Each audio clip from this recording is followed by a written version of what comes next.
Okay, so we're back again, whānau, just to stir it up a bit, and I'll see if I can get some of this on here to show you the colour.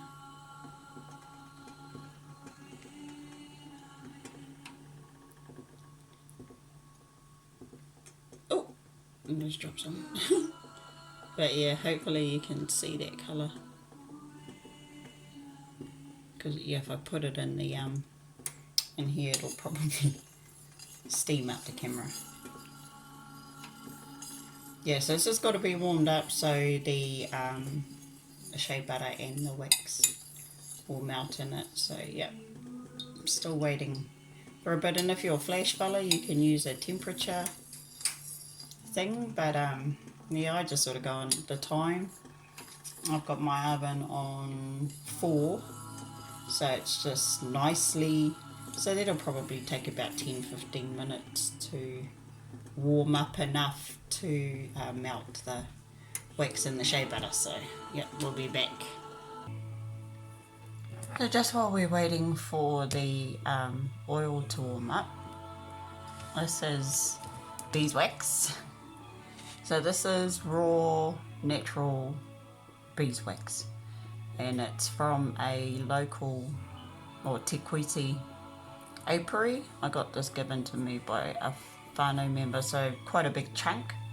So because it's hard, you need to either have a grater or yeah, like I sometimes use like the veggie peeler to do it. You know, if you only need a little bit, and it's done. But otherwise, a grater, or if you've got a magic bullet, you know, one of those things, you can chuck it in there. That's just as fast. But yeah, so that's a little chunk of beeswax there, and shea butter. So yeah, I use shea butter in a lot of the stuff that I make because I like it. I like it on my skin. So shea butter is from the shea nut, and I like the Ghanaian shea butter because it's a bit whiter. So a lot of shea butters are yellow like this, but yeah, I like the Ghanaian unrefined one because it's not as yellow. But this adds moisture, and it helps to keep your pani, like the beeswax will make it go pretty hard, but with the shea butter it keeps it malleable. So look, I'll show you what I mean by that. So if you just rub it on, it rubs in pretty well to the skin. It's quite a thick one and a bit gluggy if you use too much of it, but it's a nice one and it's good for your hair too. So, and it smells good. They smell good together. So yeah, that's the beeswax, and that's a shea butter. So if you want to have a go with shea butter or anything, and I've got a whole load of it, so just let me know and we can arrange to have some dropped off after this rahui or during the rahui even, if you want to give it a go. So yeah, we'll come back soon and check on the oil. Okay, so now we're back at the stove to add the beeswax and the shea butter to the mix. So that should be pretty good now. And what you can do, I've got the beeswax in that over here, is just little bits like that. So you can just chuck a few little bits in to start off with give it a mix and see how well it mixes down. So yeah, that's pretty good. So I'm just going to add it all. So we've got the 1/2 cup of beeswax going in first. So just add it all in, and make sure you wash your hands too before you handle anything or wear gloves. So I've got that Dettol sanitizer in that I use. So I'm just going to mix that, and I haven't put the shea butter in yet.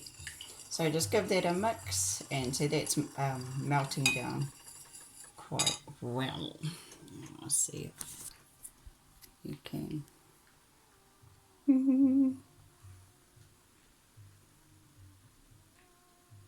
Yeah, is that it? And I'll try and knock the camera skills. But yeah, so it looks good as anyway. And so that's pretty much all melted down, the beeswax now. And now the shea butter. So I might just add half of that in for now, because it's a bit chunkier than the beeswax. It's going to take a bit longer to melt down. And it won't really change the colour, it'll just lighten it up like that other pani. So yeah, we'll just let that cook down for a bit. That should only take 2 to 3 minutes. Let's see if we can get that in there again.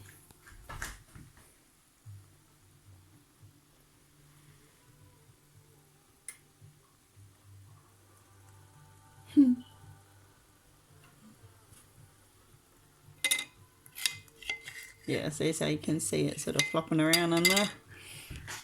Yeah. But yeah, we will give that a few more minutes to break down, and then we will come back. So while we're waiting for the Kopakopa to brew down with the wax and shea butter, you'll need a container to put your panipani into. So these ones are 45 grams. They're just like little strawberry and marmalade jams. So I picked these up for like 10 cents at the farmer's market in Odo. So there's 4 of them. And so what's that, 180 grams of oil. So that's why I like using that glass Pyrex thing, because you can sort of gauge how much you're going to end up with, and so you don't overuse or you can prepare properly. So these jars, I have put them, washed them with hot soapy water, and then I put them in the oven for a bit just to heat them up, to help, and then I spray them with isopropyl alcohol just to make sure that there's no germs in there. But like a good old wash with hot soapy water and then put in the oven is just as good, because you want to make sure that your containers and your jars are sterilized so that your pani lasts as long as you need it to, and that it doesn't go yuck or grow mold or anything while you're in there. So we'll get back over. I actually want to show you something, so we'll go back over to the stove. Okay, so we're back in again. So we're over here by the stove again, and I just wanted to show you a trick that I do, because my the stainless steel, it's quite cool. So to figure out whether I've used enough beeswax or not, whether it's going to set enough, I just get a little bit and drip it on there, and then you'll be able to see if your panipani is ready or not. So because it cools down quite quickly, because there's only a little bit, it's a quite a good trick. So this is a bit that I did before. So yeah, that's ready to be poured. So I don't know if you can see it. So yeah, it's quite still quite oily and easy to use. So it'll be easy to get out of the ipu, the container as well. So we'll come back soon. We'll just get our containers ready, and then we'll pour them in, and then we're done.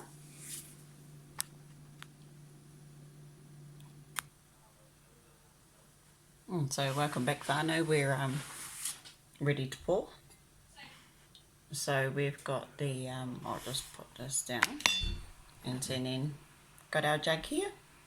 So it's telling me that there's just over half a cup, so we've got 200, well, we've got a bit in there. So it should be enough to fill up these 4. Here we go.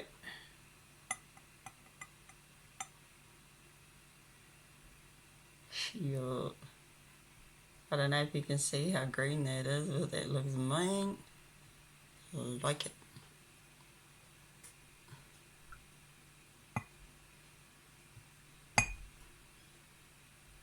And so, these have got a set now, so they'll just sit there for a bit. Overnight is good, and then they'll be ready to go in the morning. So when you clean your containers to put your kopakopa in, it's preferable to use glass rather than plastic, but I mean, if you've only got plastic, it's all good. Doesn't matter, because a lot of the time, it doesn't sort of last that long. So yeah, I mean, I can see it's starting to harden up already at the bottom, so that's good. And look, we've still got a bit left, and that won't go to waste. I'm just going to go and put that back in the water, and get some more containers ready, and then we'll